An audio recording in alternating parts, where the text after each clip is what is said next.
I'm equally excited to see how they react to every single song. I don't know. I'm just very excited. I think they'll feel familiarity and comfort in it because it just feels like it pulls from many different parts of myself, and yet at the same time it is very experimental and different for me. And it's also, I wrote from a place that I don't usually, I feel like, which was like an unfiltered rage that I think we all feel sometimes. I usually am too shy to tap into that, and I think this time I kind of just didn't filter as much as I usually do. I usually do a lot of rewrites and make things a little kinder, a little less whatever direct, but this time I didn't, and I think they'll be excited by that. And also, yeah, I hope they love it. I listen to Insight Timer meditation app, and I work from the moment my eyes open till I go to sleep. So music that I hear is usually on the radio in the car, and it's usually like 90s on 9 radio, you know, it's like Next or or fucking,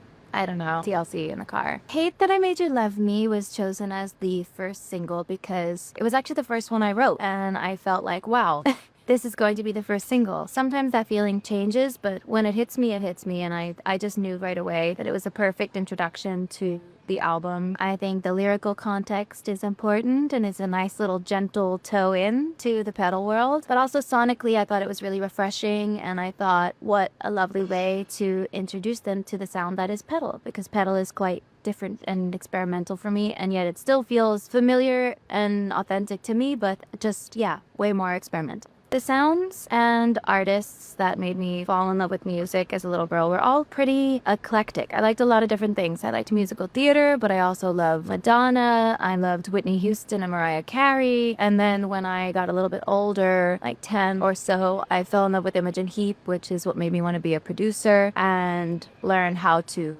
engineer everything myself. Yeah, I don't know. I love the Beatles. I love Fiona Apple. I love a lot of different things. I've always just been a strange little sponge for different sounds, and I've always really stuck to what I like. I don't really like listening to new things. The album was always called Petal to me. Funny enough, even though I hadn't written the song yet, I was like, I feel like this album's called Petal because I just kept thinking about this image of a flower growing through the cracks.